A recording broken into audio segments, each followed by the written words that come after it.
2025-26కు సంబంధించిన కర్ణాటక బడ్జెట్ను ఆ రాష్ట్ర ముఖ్యమంత్రి సిద్ధరామయ్య అసెంబ్లీలో ప్రవేశపెట్టారు.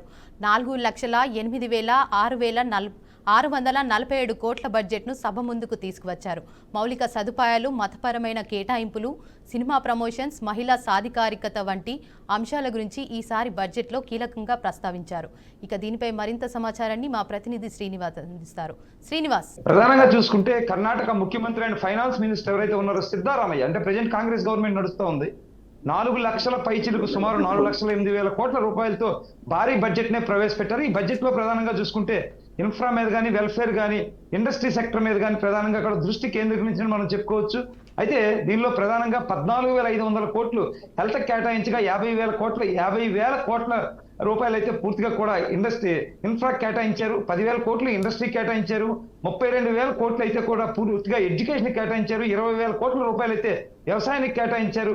అలాగే 7.5 లక్షల కోట్ల రూపాయలు ఇండస్ట్రీ సెక్టర్ లో పెట్టుబడులు ఆహ్వానిస్తూ 20 లక్షల ఉద్యోగాల కల్పన ధ్యేయంగా కూడా పనిచేసే విధంగా ఉంది. అదే విధంగా చూసుకుంటే ఫస్ట్ బిజినెస్ అడ్వైజరీ కమిటీ సమావేశం అయితే జస్ట్ ఫ్యూ డేస్ బిఫోర్ జరిగింది.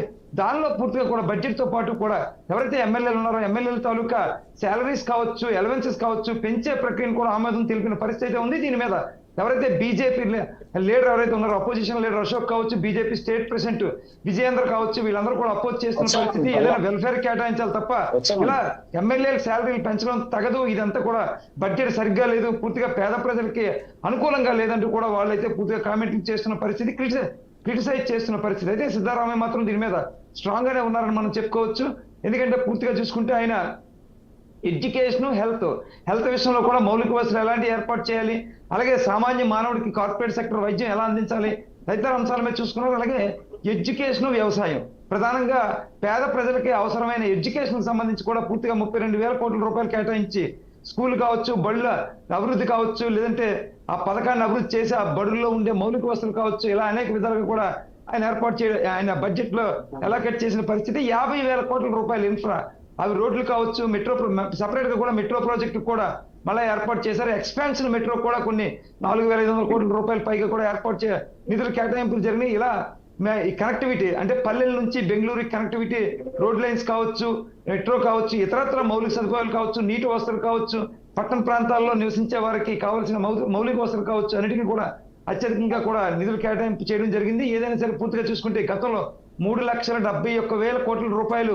బడ్జెట్ ఉండగా ఈ రోజు 4,08,000 కోట్లు లాస్ట్ ఇయర్ కి కూడా కొంత పెంచడం జరిగింది. అయితే ఇందులో ప్రధానమైన అంశం 2.85 లక్షలు, అంటే 2,85,000 కోట్ల రూపాయలు మాత్రమే వీళ్ళకి ట్యాక్స్ రూపాయలు కానీ, ఎక్సైజ్ సుంకం కానీ, ప్రాపర్టీ ట్యాక్స్ రూపంలో కానీ వస్తూ ఉంది. రిమైనింగ్ బ్యాలెన్స్ అంతా ఎలా చేస్తారు, ట్యాక్స్ల మీద భారం మోపకుండా, ఎందుకంటే సెంటర్ లో ఉన్నది బీజేపీ ప్రభుత్వం, ఇక్కడ కాంగ్రెస్ ప్రభుత్వం, అక్కడి నుంచి కూడా పెద్దగా వస్తాయో రావని కూడా సంసిద్ధత వ్యక్తం చేస్తున్న ఈ నేపథ్యంలో వీళ్ళు కేటాయించుకున్న 4 లక్షల కోట్లు అయితే అక్కడ 2.85 వస్తూ ఉంటే సుమారు 1,15,000 కోట్ల రూపాయలు డెఫిసిట్ కనిపిస్తుంది. అది ప్రజల మీద భారం మోపకూడదు, ప్రజల మీద భారం మోపకుండా పాత సుంకాలే విధిస్తూ చేసుకురావాలి. దానిలో మరో విధంగా చూసుకుంటే జిఎస్టీ బకాయిలు, కేంద్రం నుంచి కర్ణాటక ప్రభుత్వానికి రావాల్సిన జిఎస్టీ బకాయిలు ఏదైతే ఉన్నాయో ఆ బకాయిలు కూడా కేంద్రం ఇంకా చెల్లించలేదంటూ కూడా కాంగ్రెస్ ప్రభుత్వం అక్కడ చెప్తున్న పరిస్థితి.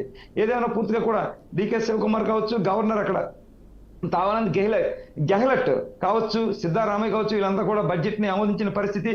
బడ్జెట్ పూర్తిగా కూడా అసెంబ్లీలో ఆమోదించిన పరిస్థితి, పూర్తి స్థాయిలో బడ్జెట్ ను ఆమోదించారని చెప్పుకోవచ్చు. బీజేపీ నేతల విమర్శల మినహా అక్కడైతే బడ్జెట్ సంపూర్ణయుక్తంగానే ఉన్నట్టు స్థానికంగా ప్రస్తుతానికైతే మనం భావించవచ్చు. ఇది ప్రస్తుత పరిస్థితి.